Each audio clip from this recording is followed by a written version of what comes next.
saya ini masih bodoh. Saya ini ilmu agama sangatlah rendah, saya ini sangatlah tidak pantas untuk dipanggil Gus. Saya ini tidak pantas menjadi cucu dari kakek saya seorang kiai, menjadi anak orang tua saya, abah saya, dan ibu saya. Akhirnya saya itu sampai telepon kakak saya. Bahkan saya itu sering nangis sendiri waktu ngaji. Dicaci saya. Bahasa Jawanya gini, sopo iki gawe kopi kok goblok men pahit iki, biasa. Padahal yang bikin saya dan uang saya sendiri. Saya itu dipandang sebelah mata. Ya memang karena ya di sosial media ya bebas, tapi nggak masalah. Saya juga nggak marah karena memang ini langkah saya. Betul. Bahkan saya dulu waktu jamaah 200 saya jenuh. Ya Allah, ini orang 100 kok apa itu tukang ngentaing. Ini jamaah ini kok ngejek semua. Ya Allah, saya itu kok ditakdir seperti ini. Mau tak bubarkan dulu.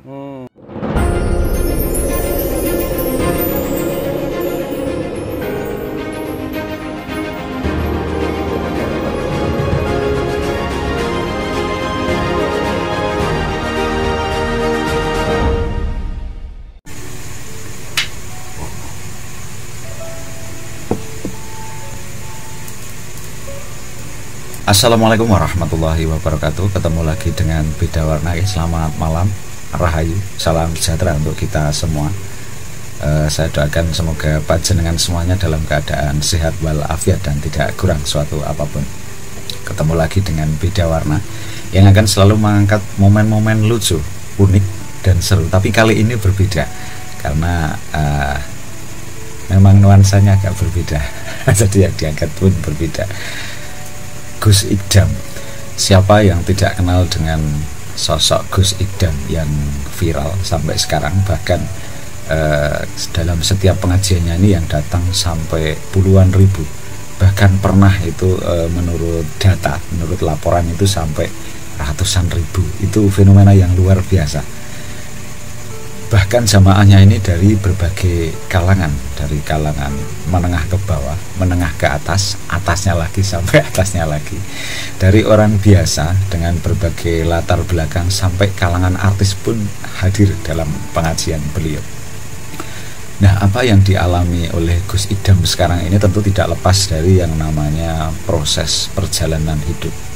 Proses perjalanan hidup Gus Idam dulu sebelum terkenal itu seperti apa juga tentu tidak banyak orang yang tahu. Nah, pada video kali ini ada momen seru menurut saya sehingga sangat cocok, sangat pantas untuk kita angkat di sini biar jenengan yang belum tahu pun jadi tahu, jenengan yang sudah tahu juga semakin yakin bahwa ternyata perjuangan Gus Idam dulu itu sangat luar biasa. Ada salah satu partnernya dari Mas Daniel Mananta, yaitu Mas Fadli yang sudah jauh-jauh ke Blitar, sowan ke markasnya Gus Idam, markas ST. Ini ada wawancara eksklusif dengan beliau. Seperti apa? Langsung saja kita simak videonya ini karena seru. Jadi Gus Idam ini banyak bercerita tentang perjalanan hidupnya di masa dulu sebelum terkenal seperti sekarang. Ini semoga bisa kita ambil manfaatnya. Matur suwun. Wassalamualaikum warahmatullahi wabarakatuh. Rahayu. Di sebelah saya ada Gus Idam. Masya Allah Gus, matur suwun. Terima kasih banyak udah menyiapkan waktu untuk Sama-sama. Tim yang maha pengampun untuk bisa langsung diskusi, ngobrol dan cari ilmu nih sama Gus Idam. Mungkin bisa diajak nih buat teman-teman semua yang di rumah, biar juga mereka bisa mengawali kehidupannya menjadi orang yang lebih baik. Mungkin sedikit cerita nih Gus nih, tentang awal mula masuk pondok nih Gus nih. Jadi saya dulu itu sebenarnya tidak suka. Nggak suka justru malah? Pondok itu nggak suka karena inginnya kayak Mas Fadli. Wih, Masya Allah. Banyak uangnya. Ganteng, banyak uangnya. Amin. Tapi karena saya itu dari kecil itu kalau di Jawa Timur itu kan biasanya kalau anak kiai atau cucu kiai, biasanya dipanggil Gus. Oh gitu. Dipanggil Gus, mungkin menurut mereka adalah suatu penghormatan lah. Penghormatan benar. Tapi saya itu dulu nggak begitu tertarik karena ya saya tahu ayah saya sendiri punya santri-santri, ya orang di pondok menurut saya agak tertekan. Oh gitu. Dan nanti kalau saya di pondok gimana kalau kehidupan saya tertekan. Oh gitu, iya.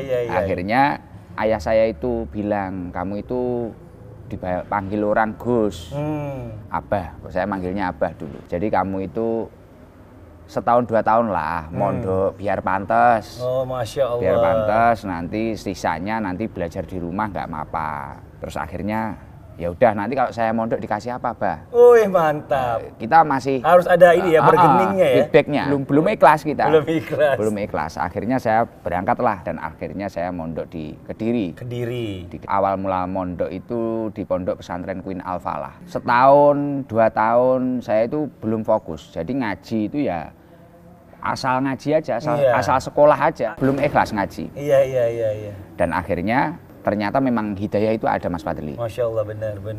Jadi saya itu setahun 2 tahun masih berpikir tentang masalah janjinya ayah saya. Nanti kalau kamu kuat sampai 3 tahun, tak belikan motor baru. Hadiah itu motor ya? Karena saya memang agak suka dulu, motor itu suka. Wah, mantap, Masya Hobi. Allah. Bahkan dulu saking seneng saya sama motor itu ketika ada santri-santri mondok, saya bersih-bersih motor, terus Gus Ikdam itu sama motor kok sayang sekali. Iya. Nah, tapi luar biasanya, ya mungkin ada unsur barokah ya. Masya Allah. Di tahun ketiga, tiba-tiba kiai saya, Kiai Munif Jazuli, itu gerah, sakit. Oh, sakit. Sakit, dan saya itu merasakan, saya itu selama mondok hampir 3 tahun nggak pernah sungkem. Jadi santri mondok 3 tahun, nggak pernah sungkem kiainya, salim, sungkem itu salim. Terus saya ini berpikir, ya Allah, mondok saya ini gimana ya? Saya ini nanti ilmunya manfaat apa enggak ya? Tiba-tiba ada pikiran seperti itu. Ya apa itu mungkin barokah dari guru-guru saya yang ngajarkan ngaji atau apa ya, saya nggak tahu.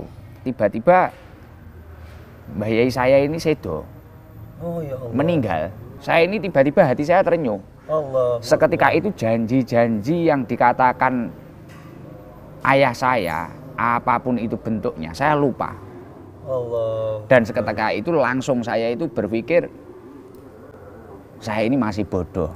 Saya ini ilmu agama sangatlah rendah, saya ini sangatlah tidak pantas untuk dipanggil Gus, saya ini tidak pantas menjadi cucu dari kakek saya seorang kiai, menjadi anak orang tua saya, abah saya, dan ibu saya. Akhirnya saya itu sampai telepon kakak saya. Kakak saya sampai kaget, loh kamu kok berpikir kayak gitu? Sudahlah, nanti ibu biar sowan ke putra-putranya saja. Pokoknya kamu baik-baik saja di pondok. Lah akhirnya setelah itu saya nggak pengen pulang, padahal tadi kan rencananya 3 tahun lah, tadinya ngejar mau pulang. motornya itu loh, Ngejar motornya, ngejar hadiahnya, ngejar bonusnya itu tadi, bonusnya. ngejar door prize-nya itu tadi. Lah ternyata berubah, pulang dari rumah ditawari sama ibu saya, kakak kamu itu kuliah, kamu besok jadi apa? Kalau kakak kamu S1, kamu itu S apa nanti? Lah akhirnya sudahlah Bu, saya itu nggak usah kuliah, saya itu tak mondok lagi aja. Masya Allah. Akhirnya saya itu berusaha mondok nambah, jadi nggak di Queen Al Falah, saya pindah di Induk. Masya Allah. Terus lanjut mondok sampai kapan Gus? Mohon izin kalau boleh tahu Gus. Akhirnya saya mondok di pesantren Salaf. Jadi teman-teman saya kuliah, teman-teman saya sekolah, saya itu cuma ngaji saja itu ada kurang lebih 5 tahun. Dan saya cuma diem aja karena merasa banyak dosa, sampai kurus, lebih kurus daripada sekarang. Sekarang sudah kurus, dulu lebih kurus lagi. Kayak peleburan dosa. Diem, di pondok diem, dan setiap saya dipanggil Gus, saya merasa malu. Akhirnya saya setiap pulang, saya ziarah ke makamnya kakek saya, nangis di situ. Mungkin apa itu petunjuk dari Allah, hidayah itu seperti itu ya, kita nggak tahu pada waktu itu. Dan sama sekali saya tidak menagih ke orang tua saya dulu apa yang dijanjikan. Ya dari situ saya, wah itu hebatnya orang tua saya. Dulu berangkatnya saya seolah-olah kayak ditipu. Tapi setelah itu malah saya kasihan sama orang tua saya. Ya Allah, kok punya anak seperti saya. Allahu Akbar. Ya itu tadi, karena ya Allah, saya ini harus tirakat kalau bahasa orang Jawa Timur. Bener. Ya, merubah hidup saya karena saya itu dulu tidak ikhlas lah gitu. Jadi berusaha hafalan, berusaha ngaji sungguh-sungguh. Kurang lebih 8 tahun terus ayah saya stroke, saya pulang. Oh, sempat juga ngeliat Abah di rumah sampai stroke. Gimana tuh keadaannya jadinya? Akhirnya saya terpaksa pulang, saya merawat sekitar 2 tahun sampai beliau wafat. Oh, innalillahi wa inna ilaihi raji'un. Dan kalau kita lihat tadi momen kehilangan abah itu apa yang dirasain sama Gus Sangat Idam luar sendiri? biasa. Bahkan saya itu sering nangis sendiri Masya Allah. waktu ngaji. Dulu yang diinginkan ayah saya itu saya istiqomah ngimami di musola kecil ini. Saya ngaji walaupun hanya kitab kecil atau apalah. Sekarang ketika saya sudah punya kesibukan kurang lebihnya yang agak diharapkan orang tua saya sudah nggak ada. Ya Allah, yakin banget sih beliau tuh bangga dan beliau pasti tahu gitu. Itu Masya Allah, itu mulainya gimana ngerintisnya Gus? Biar sampai sekarang ini tuh bisa sampai, Jadi Masya Allah. waktu saya pulang, abah saya sebelum stroke itu, ayah saya itu sering bilang, kamu itu santri, mbok ya dikit-dikit ngaji sana, pulang dari pondok kok kayak gitu. Kan santri biasanya pulang dari pondok tidur aja. bener. Karena balas dendam, di pondok sudah banyak kegiatan, di rumah tidur. Terus akhirnya saya itu berpikir, gimana ya caranya membahagiakan orang tua saya. Waktu itu pulang dari pondok saya kerja tidak bisa. Ya udah dikit-dikit akhirnya saya berusaha untuk ngaji. Tapi ya itu tadi, saya kalau ngaji dengan santri-santri belum begitu nyaman ya, cuma sekedar tapi kurang asik kayaknya. Iya. Lah akhirnya saya sering ke warung kopi. Di situ nyun sewu itu yang dibicarakan togel, yang dibicarakan apa. Saya itu memang dari kecil selalu punya teman-teman itu yang unik-unik. Orang-orang yang mungkin ibadahnya ya kurang baik, agamanya kurang baik. Dari situ saya membaur ke mereka. Betul. Walaupun saya itu tidak ikut nogel, tidak ikut apa, saya menikmati. Wah, di luar pesantren Keadaan itu begini. keadaan begini. Ketika saya di pesantren kan saya nggak tahu. Nggak Mungkin, lihat. dan ternyata kok di luar itu orang itu wah ingin dapat rezeki, ekspektasinya itu Bener. sampai ikut lotre, ikut togel, ikut apa.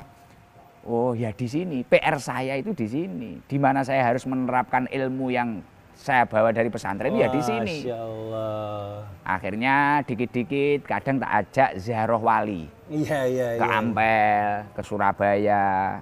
Biar apa tuh Gus? Ya biar berkah rezekimu. Dulu awalnya gitu. Lambat laun dari situ munculnya Sabilul Tobah. Masya Allah. Akhirnya dari beberapa anak 7 anak ini tadi, Gus, kalau 1 minggu 2 kali gimana? Oh mereka yang minta. Mereka yang minta. awalnya. Kita ngaji.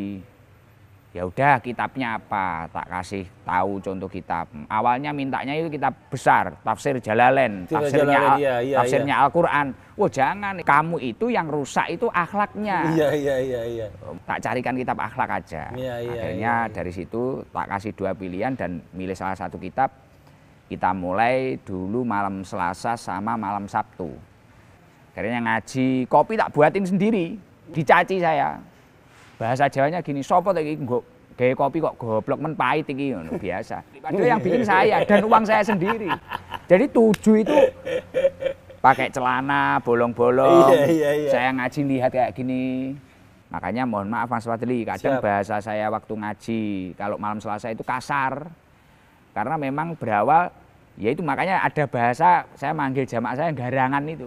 Garangan itu kan hewan yang agak bahaya di ladang-ladang itu loh. Iya. Tapi ya Masya Allah ya, tapi kalau kita lihat sekarang ini jamaahnya memang semakin banyak dan semakin membludak. Pernah nggak nyangka nih, ini banyak banget, ini bener nih jamaah yang mau dengerin tausiah saya gitu loh maksudnya. Ya saya pokoknya asal ngaji aja gitu. Nggak pernah saya berpikir Berapapun yang datang yang hadir berapapun gitu ya. yang datang. Ya cuma kadang dikabari sama siapa, semisal Pak Camat atau Pak Lurah, Gus ini tadi kalkulasinya sekian ribu sekian itu. Oh iya gitu.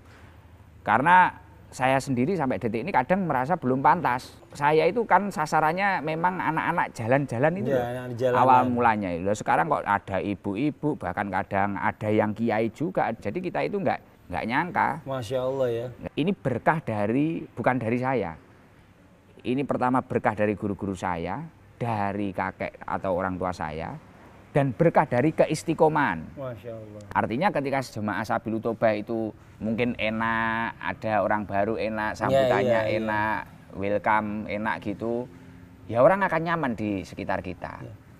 Tapi saya dengar juga yang hadir itu bukan cuma hanya dari kalangan muslim. Bahkan non-muslim sendiri juga banyak yang ikut hadir. Nah ini kan dahsyat loh Gus. Bahkan kadang yang non-muslim itu lebih istiqomah, lebih konsisten. Jadi misal duduk di sebelah sana, lebih konsisten.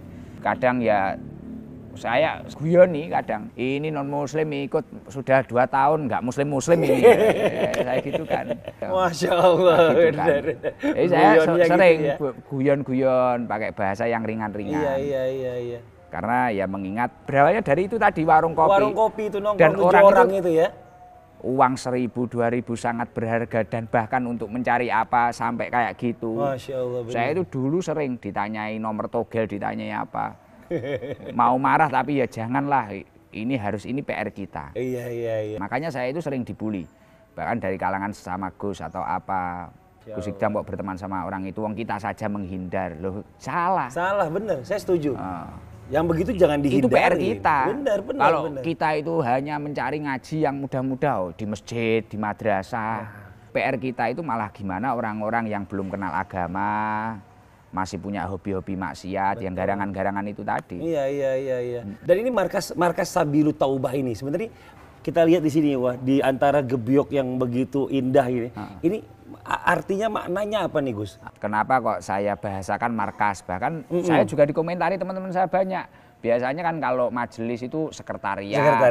Atau pokoknya bahasanya resmi-resmi biasanya. Ya, betul. Ini markas ini ya, beda sendiri ini. Karena ya itu tadi berawal dari garangan-garangan orang-orang kayak gitu. Itu biasanya apa? Nyun sewu. Kalau mau minum kemana? Ayo kita ke markas. Kan, di Jawa Timur itu waktu itu kan ada istilah 10.000 mencari teman. Iya. Artinya punya uang 10.000, iuran sama temannya, minum di mana? Ayo kita ke markas kemana? Lah, ini tak rubah. Di mana markas ini menjadi tempat fafiru ilallah. Kita lari kepada Allah. Menjadi rumah kedua kita. Dulu itu kan anak pakai kerudung, keluar malam-malam pakai kopiah, pakai sarung. Wah, ini kemana? Wong anak muda kok nggak gaul. Anak muda itu ya ke alun-alun, mungkin pacaran atau apa. Nah, sekarang itu tak buat biar tren. Aku pede ning markas. Tapi acaranya ngaji. Ya, Masya Allah. Nggak minum, nggak narkoba. Bahasanya markas. Jadi memindahkan markas ini dalam pengertian negatif kepada pengertian yang positif gitu ya, Gus ya. Dan ternyata alhamdulillah berhasil. Orang-orang itu agak pede. Aku ning markas aku. Mantap. Masalahnya ya saya itu dipandang sebelah mata. Ya memang karena ya di sosial media ya bebas, tapi nggak masalah. Saya juga nggak marah karena memang ini langkah saya. Betul. Dulu kalau saya disuruh milih, saya ya milih jadi kiai mungkin kayak kakek saya atau kayak abah saya yang bertemannya memang dengan orang-orang baik atau santri-santri. Beliau istiqomah ya kalau milih. Kalau disuruh memilih. Kalau disuruh memilih, tapi kan ini bahkan saya dulu waktu jamaah 200 saya jenuh.